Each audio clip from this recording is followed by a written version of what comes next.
Mr. Avdukic, thank you very much indeed for accepting my invitation. Uh, Let me start with the most subject about in recent years in the financial system in the world. In recent years, more people in the non-Islamic countries are using Islamic financial system. What is the reason for this increase in demand for Islamic financing services? Thank you very much for your invite. In regard to your question about Islamic finance and increase in demand, we don't see now very much in recent years increase as used to be in 2000 and more probably 1990s onwards, when we have double-digit growth of Islamic finance comparing with the conventional.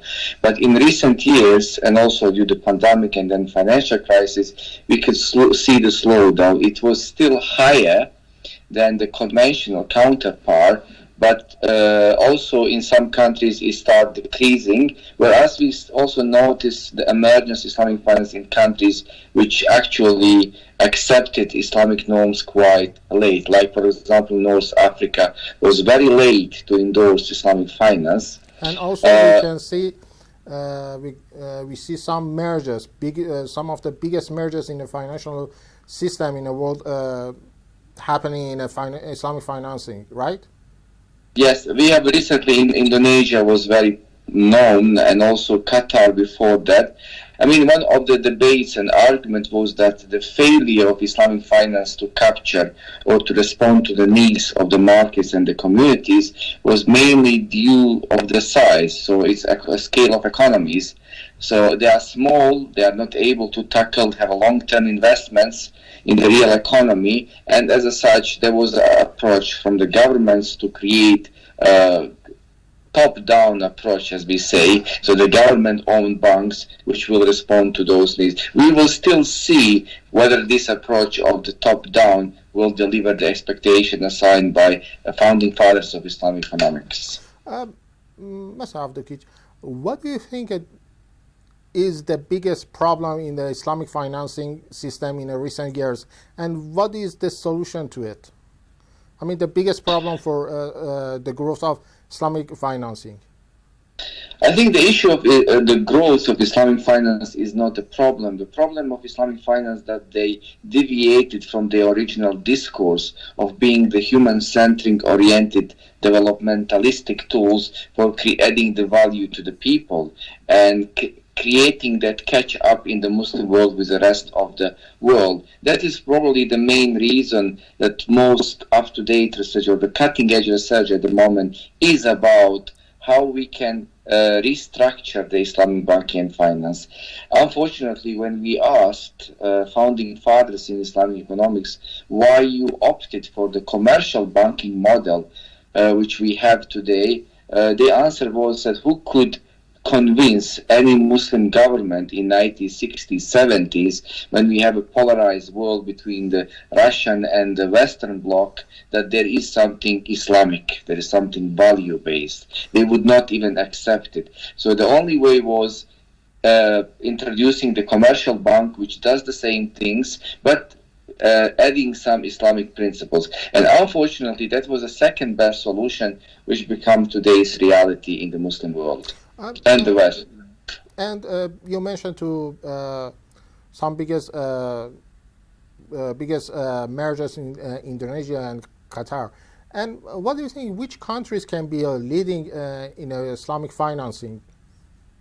In terms of the leadership now, when we are studying the models of Islamic banking and finance, we recognize there are three approaches mainly.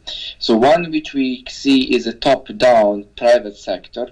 And these are mainly the Gulf countries, where the rich families in the Gulf countries, they provide you mean the Persian Gulf countries, right?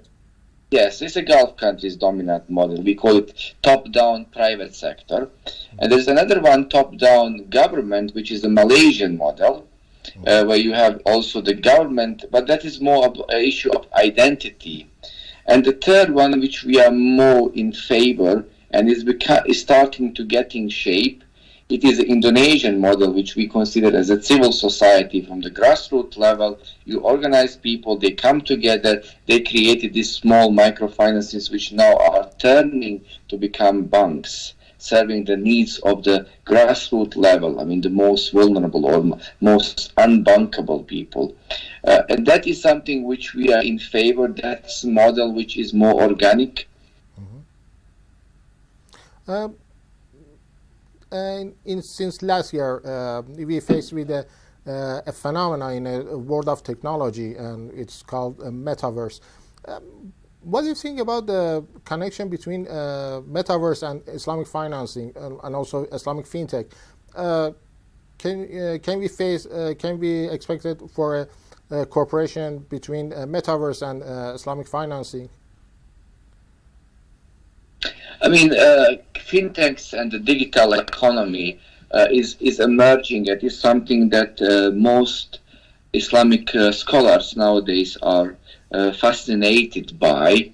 The question is still here unclear. We haven't even differentiated some fundamental problems which we have in Islamic economics. I mean, and then we are also adding the another issues, the value creation from the technology itself through the virtual money is a really problematic how whole system of fintechs work. The nature of Islamic finance was initially to embed finance in real economy, not to create further synthetic economy. And that was one of the main reasons in the financial crisis. Yes, we celebrated Islamic finance success because the top 10 banks in the world which failed, none of Islamic investors was allowed to invest because of the main fundamental issues of uncertainty and the interest which they were engaging. And that is the fundamental difference, that Islamic finance is about bringing back financial tools into real economy, into real GDP, what is produced, what is happening. And that will reduce the magnitude of financial crisis as well as the magnitude of poverty and the magnitude of inequality, which is increasing as a result creation of money from the money. And sorry for interrupting you. So, you mean the Islamic financing just work with real finance, real what we mean real finance not in a here, metaverse, right? Not something what like we mean here what we mean by real finance here, using the Karl Polanyi's argument of transformation when he described the transformation of the British society from the pre-modern in modern, and he emphasized that how the society changed as the market become dominant, and as such becoming the dominant, it start to disconnecting the real economy, what we buy through trade, what we produce in societies, how we borrow the money, and then we all move to the markets as becoming the dominant force. So even our time, our existence, everything becoming commodified, and that created what we call it commodification. Now, that is a result that creating that we call it synthetic economy, economy which doesn't produce much. Derivatives does not produce the better roads. They don't produce the better houses, better hospitals, and so on. But and the whole and that's what we call it. So that break of convergence, because everything was converging towards mode of doing things. So Islamic finance was a new light to create that break, that look, but there are some cultural issues, differences which we need to consider. For some Muslim countries, it's not about creating the growth and fill the pockets of the money of the shareholders. It's more about social justice and other things. And that was a fundamental development of the founding father. Bakr al-Sadr in Iraq was one of the founding fathers of Islamic economics. And that was, he said, he called it iqtisaduna, our economy. And that was his notation, how he penetrated to the world. Then we have in subcontinent, Khurshid Ahmed, Chapra, Najatullah Siddiqui, who provided the same narratives. Also in the Arab world, you have Munzir Kahfi in Syria and in other places who came with those narratives. And most of these people studied in the Western countries, and they realized the differences and the need for moving the finance into the real economy. So it looks like we it depends to the what kind of narrative from Islamic finance that people have, right? I mean, there is still a struggle when we're talking about Islamic finance and the narrative itself. Unfortunately, most of the scholars, and that is my reading and observation and being the student and engaging, it's very much still neoclassically oriented, which means we endorse the capitalist model and we add to that Islamic spices to creating the new story. Oh, this is now phenomenal Islam. No, but it creates the same problem. That is what we call Islamic Calvinism, where we use the Sharia scholars to facilitate the banking products, but creating the capitalism or Muslim capitalism. And unfortunately, that is a dominant and prevailing thought among the discourse in Islamic finance and economics. For the last question, how do you see the future of Islamic financing system? What we see now, I mean, there is a one phenomenon because I'm in educational system here in Dundee. When we are looking into the programs of Islamic finance, the most appealing are, unfortunately, was developed in the Western countries, not in Al-Azhar University or Al University or Aligarh University or whatever university you want. There is no such a discourse to create the movement of or school of thoughts which will deliver one day Islamic economics.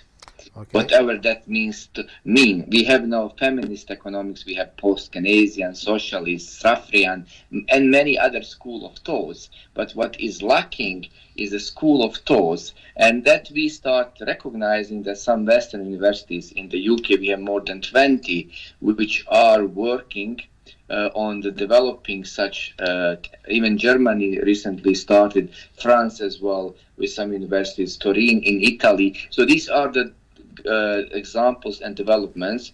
Unfortunately, in the Muslim world, and I've been in Egypt and Syria, I know that Islamic finance is understood as a fiqh muamalat, and that is not. The fiqh is a legal side. Economics goes beyond. It serves the logic of the law, but does not define the law. Neither the law can define economics. So these are the fundamental issues and the problems which we're facing in understanding. But there is a hope. I mean, if I say in the business school of Dundee University we have 600-700 students, then you will say that 650 of them study conventional accounting, finance, and economics.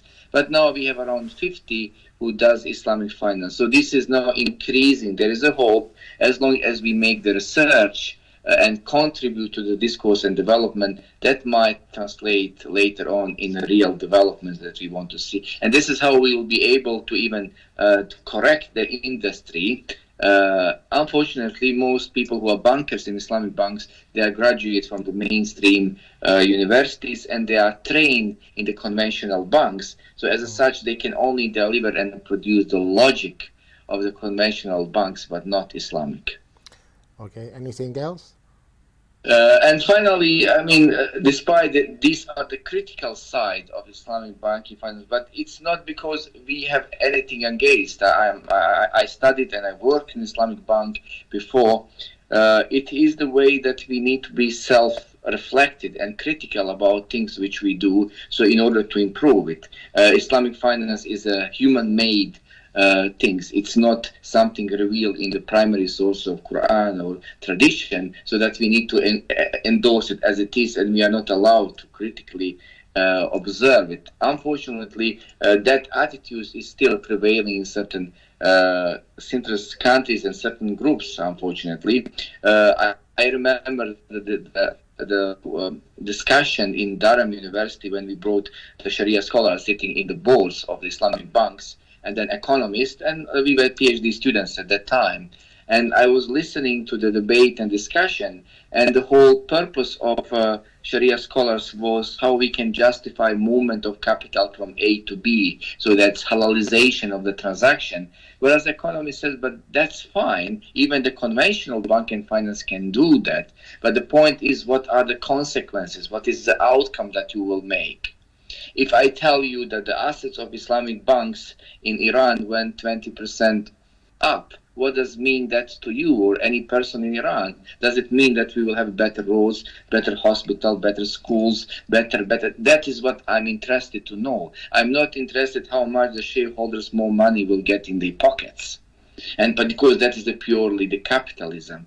And hence that is a distinction which we want to see. As a result, Islamic banking and finance needs to follow the theory of Islamic economics instead of being in the vacuum of neoclassical and some call so Islamic economics.